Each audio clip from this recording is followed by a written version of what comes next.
Le béton, mesdames et messieurs, tout le monde connaît le béton. C'est un matériau qui est répandu en ce qui concerne bien sûr la construction, mais qui n'a pas forcément toujours bonne presse.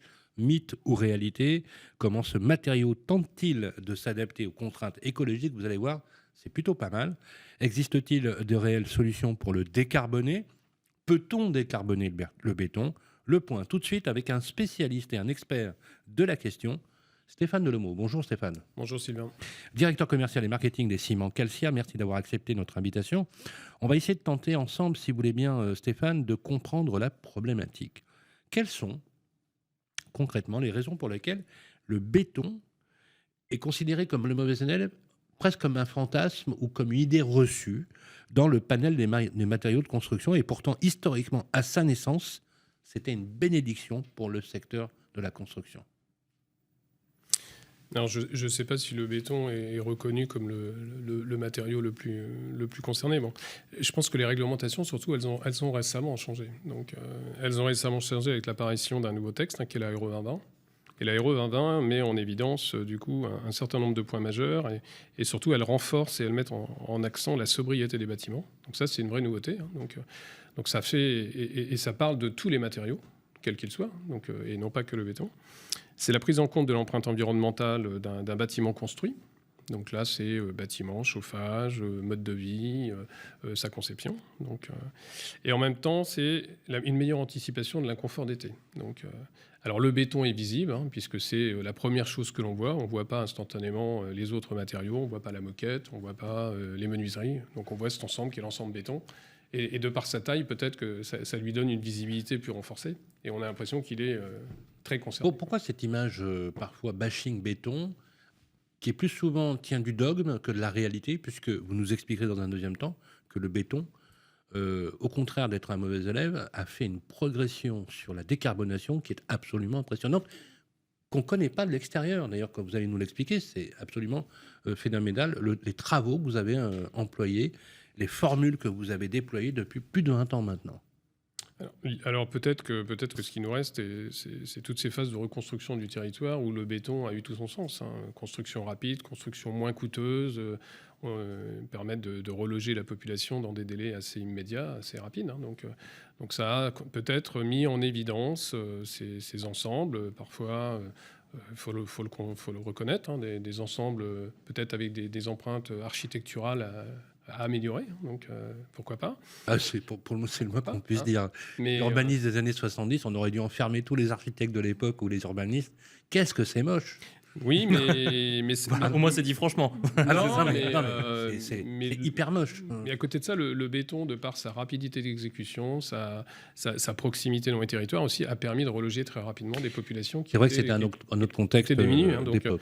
En matière de résistance, en matière de... Et je pense que c'est peut-être aussi une de ces raisons. Stéphane Delomeau. Très belle chose en béton. On passe sur des ouvrages qui sont remarquables tous les jours. Et dans Paris, il y a des ouvrages... Et d'ailleurs, même des ouvrages qui ont fini pour certains, d'ailleurs, dans cet urbanisme triomphant des années 70, qui ont été même classés. Il y en a même classés. Qui sont absolument remarquables, il faut le dire.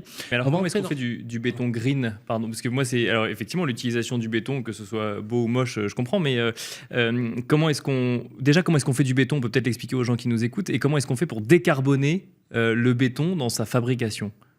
Est-ce qu'on peut décarboner le béton? Voilà. Alors déjà, la première chose qui est demandée aujourd'hui, c'est comment décarboner la construction d'un ensemble à vivre pour des habitants donnés. Donc c'est ça ce qui est demandé. Et pour lequel le béton a une part dans cet ensemble. Oui, qui n'est pas responsable. Oui, et le béton n'est pas responsable de... Ne nous méprenons pas. L'exercice que nous sommes en train de mener pour décarboner un mètre cube de béton qui vise à être un système constructif ne permettra pas de réduire l'émission carbone d'un habitant français. Un Français, c'est 11 tonnes. Le béton, c'est 0,2. Par habitant par habitant, en valeur moyenne et annuelle. Donc le béton, c'est un des leviers. C'est la responsabilité de notre filière et c'est l'engagement qu'on a. Mais ça ne règle pas tous les sujets CO2 d'un Français. Donc, et par immeuble alors par immeuble, aujourd'hui, quand on construit sur la base de référence de RE 2020, le lot, puisque le lot concerné, le béton pèse à peu près un tiers. Donc il a son rôle, c'est pour ça qu'on est très acteur. Alors un mètre cube de béton, aujourd'hui, qu'est-ce que c'est? Un mètre cube de béton, c'est un liant qui est un ciment qui sert de colle et qui permet d'assembler des granulats et du sable. C'est un matériau qui permet d'obtenir des résistances mécaniques, hein, donc c'est ce qui porte, hein, donc c'est ce qui donne de la structure. C'est un matériau qui résiste au feu. Donc c'est essentiel aussi. Hein. Donc, en même temps, il a cette particularité de forme. Hein. Il nous donne une liberté architecturale qui est quand même assez impressionnante. Hein. On peut même l'appeler, il a été très longtemps dans des ouvrages, même appelé la pierre liquide. Hein. Donc, fonction du moule, fonction de ce qu'on lui donne. C'est extraordinaire. C'est assez extraordinaire. On peut faire des bétons matricés. Il y a même des imprimantes béton. Il y a même des imprimantes aujourd'hui 3D en béton. Donc, on arrive à C'est utiliser ce impressionnant, matériau. Donc, c'est quand même très... Ça coule des murs. Ouais, ça donne une nouvelle géométrie, une nouvelle façon de bâtir, ça crée des ensembles qui ça sont fait un transport pour être assemblé. Hein, oui, ça, hein. Ah, c'est ça.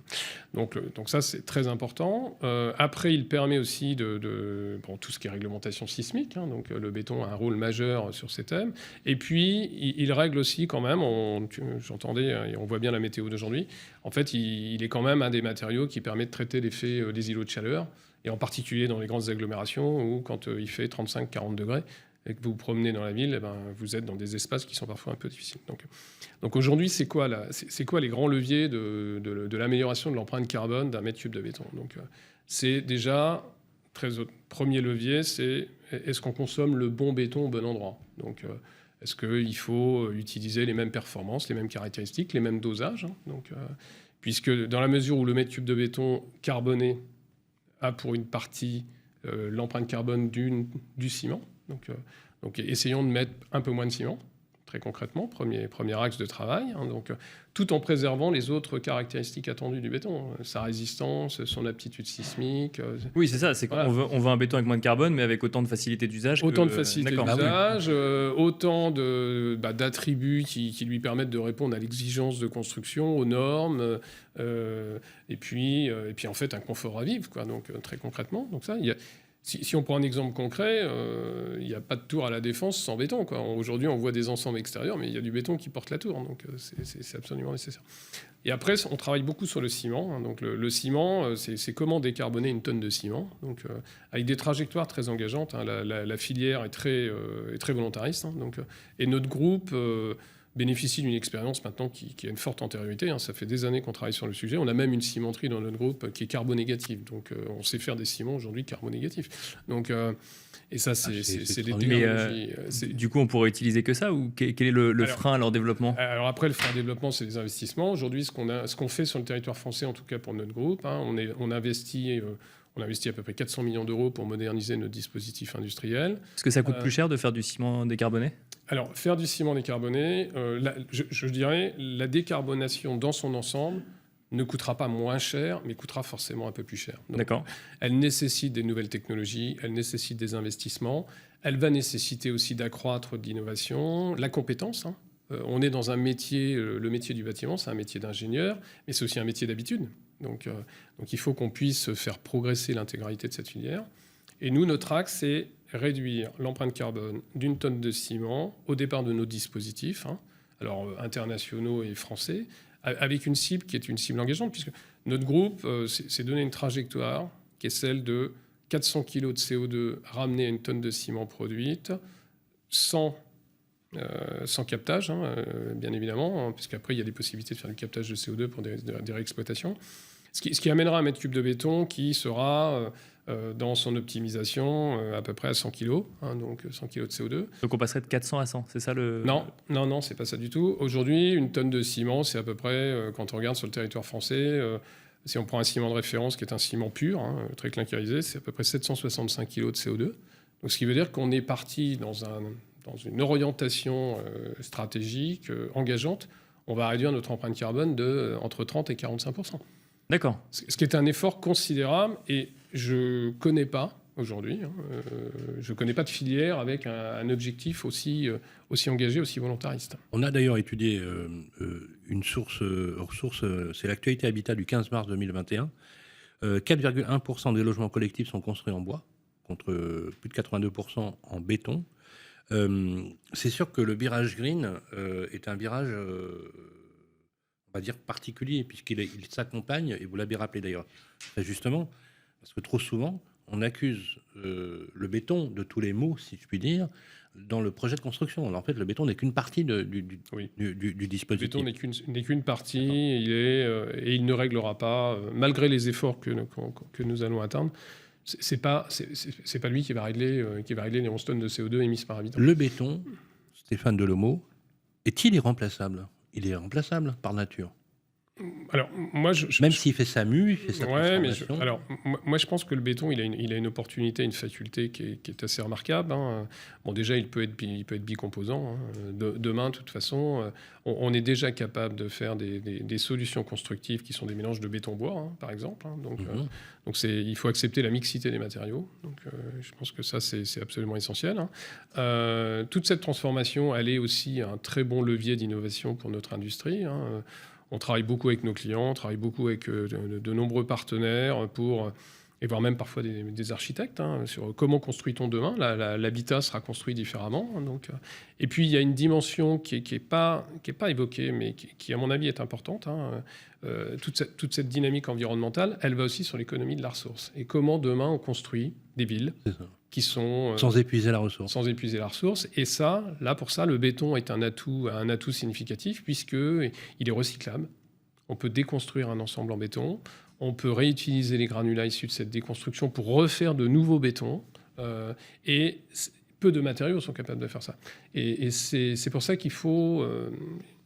je pense qu'il faut se donner une lecture un peu globale de l'aptitude d'un matériau. Il y a le CO2, il y a la recyclabilité, et il y a les fonctionnalités possibles qu'on amène et pour lesquelles on essaie de travailler le sujet pour une ville qui sera bâtie, à mon avis, et à vivre totalement différente dans les années qui viennent. Dernière question, juste rapidement. On parle beaucoup aujourd'hui d'économie circulaire, de circuits courts. Effectivement, vous avez rappelé très justement qu'il y a des adaptabilités liées au secteur, au territoire eux-mêmes. Il faut aussi rappeler que le béton, par nature, ce n'est pas un segment délocalisé. Alors, c'est au contraire. Non, ce matériau, il n'est pas délocalisable. Déjà, une cimenterie, c'est ancré dans le territoire, avec un rôle social et sociétal qui est très très important. Hein. Une cimenterie, c'est un outil de combustion qui a une aptitude assez significative pour utiliser les combustibles alternatifs. Et les combustibles alternatifs, c'est les résidus de notre vie de tous les jours. Hein. C'est nos pneus, c'est nos peintures, c'est nos huiles. Ouais. Donc, c'est aussi la transformation industrielle qu'on est en train de mener, hein, puisqu'elle vise à augmenter le taux de combustible alternatif dans nos productions, et donc du coup, par bénéfice de réduction d'empreinte carbone. Et le béton prêt à l'emploi, dans sa production, c'est un produit éminemment local, puisqu'une centrale, on ne peut pas faire plus local, hein, ça rayonne dans ces 20 km, c'est un produit frais, peu transporté et fabriqué in situ. Alors on va devoir s'arrêter là, malheureusement, c'est dommage parce qu'on pourrait en parler pendant des heures, hein, de ce sujet de décarbonation du béton, parce que c'est passionnant. Effectivement, il y a pas mal d'enjeux liés à ça, on n'a pas d'ailleurs pu tous les traiter dans cette interview. Merci beaucoup en tout cas Stéphane Delomeau d'être venu sur le plateau de la Côte Imo. Je rappelle que vous êtes directeur commercial et marketing des ciments Calcia, et quant à nous on se retrouve tout de suite dans la deuxième partie sur le plateau de la Côte Imo.